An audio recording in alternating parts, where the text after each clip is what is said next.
just trying to bend, I'll just allow him, and then you can see what I mean. You see, he naturally wants to do that.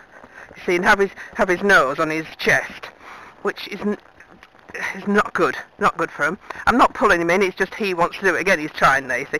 So what you do is you push them, you restrain them with the rein, gently, so they don't stop, but you push them into the bridle with your leg to bring the head up. You know, I do understand that with reins particularly, he likes to lift his head up with using the reins, and I do it's very difficult for beginners to get all these things, so I try not to overdo everything. Don't say too much, because otherwise it all becomes a complete blur. So I have said to reins, push on with the leg. I know he hasn't quite got that yet, but that's what you need to do. Otherwise, they're overbending, and you don't want that, because they can get a muscle built up underneath the underside of the neck.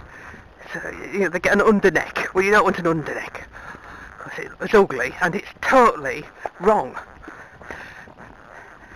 They must be built up over the back, not underneath the neck. Come on. So he's doing it again now. I'll just show you again. So if I allow him and just put my hands forward, see how he's just taking it down now and just pulling his neck right in. Friesians have a tendency, see, to do this. So you need to push them up with your legs.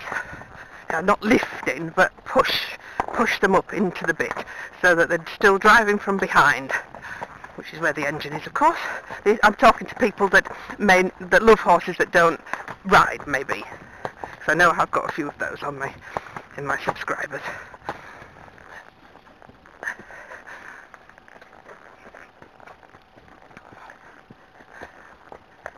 And he has a little habit forming, which I must get rid of, is that he snatches the bit forward. It's a defiance, so we don't want that. So when they do that, try and snatch a bit forward, you pull back, short and sharp, but not any stronger than what they've done to you. So you don't want to give it a good yank or anything like that. But if they've pulled the bit from you, or trying to pull the bit from you, just a quick pull and release. Don't hold it, just a quick pull and release to say, no, if you're going to do that, I'll do it. So that they think, oh, yes, won't do that then.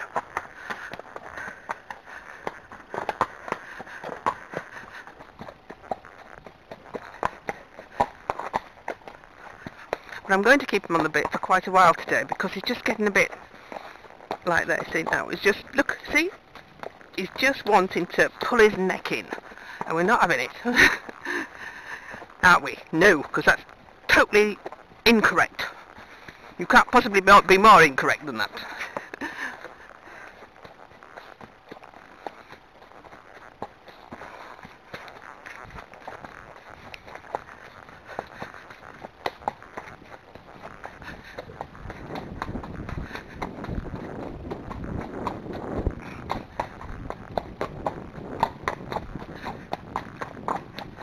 Good boy.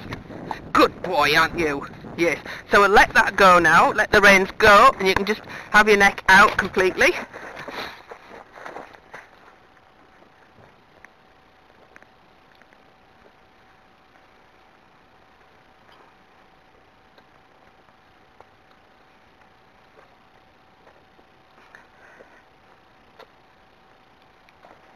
Okay, walk on. Oof. Yes.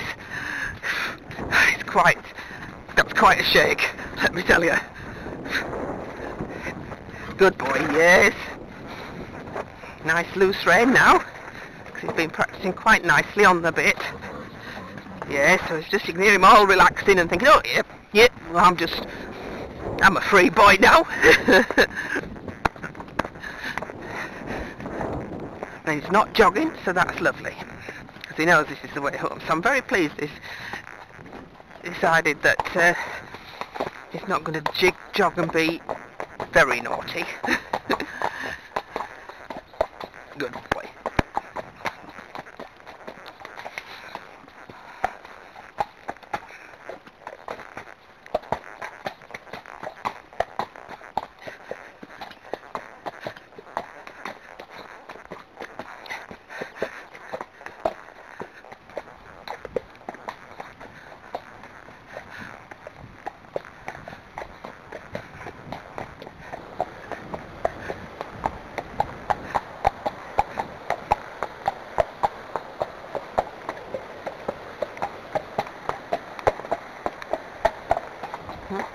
tree's gone.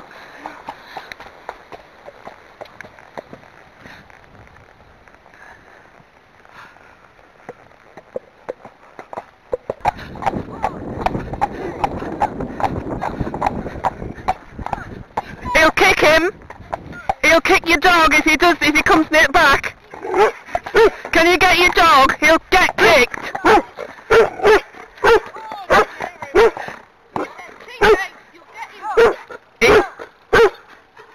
God. He was so near to get it. He got kicked on the head. It's alright.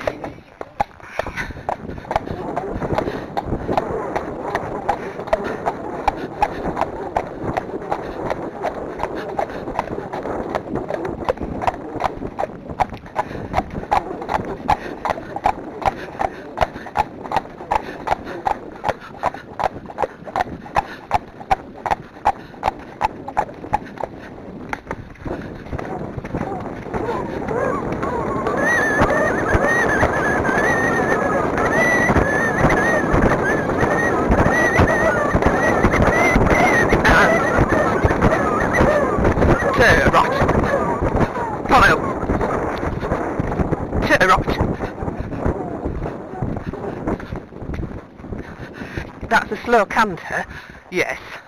That was a bit naughty, wasn't it? We've forgotten the trot word, haven't we? Hey? Okay.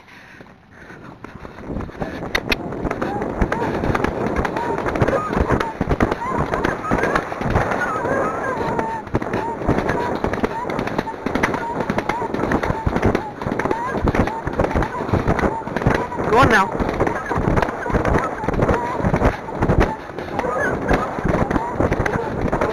And whoa. Good boy. Walk on. That was enough. That's enough. I'm not going to push him onto the top because it's a bit much for him.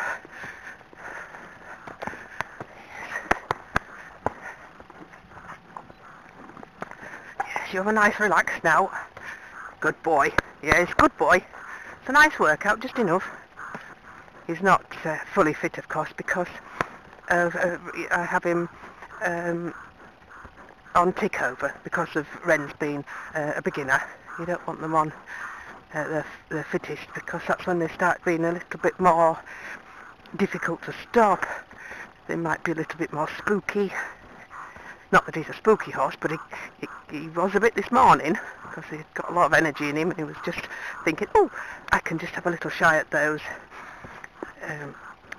pheasant hoppers, which he wouldn't normally do because he's seen those for years. So that was just him being a little bit naughty, wasn't it? He's trying it on, as they do. He's 7, he's 8 in May, end of May. But even so, I'm sure, well, I've had horses of 15 and they've hacked out quite a lot on them, and they can still put a spook in when just because they're just happy in themselves, really, I think. Farouk's obviously a different kettle of fish because he is spooky. He's genuinely spooky. Sometimes he tries it on a bit more than other times, especially if he's got a lot of energy.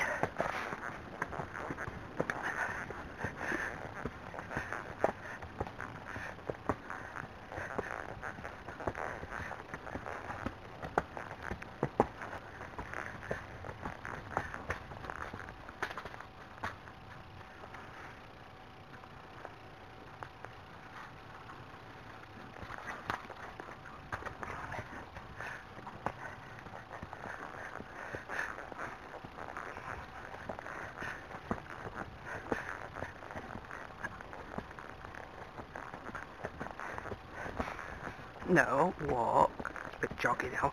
Good boy. Head down. Come on. Come on. Come on.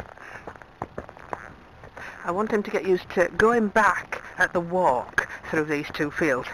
So eventually I want Renz to be able to canter him up here and then, as we're doing now, walking back. And I say walking back because going home, Apollo can be a bit strong for a beginner, and it's a technique how to handle him. And a beginner, or sometimes, depending on the standard of the novice, they can find it a bit difficult to stop a forward-going horse when they're in the mind to go home. And he is a powerful horse.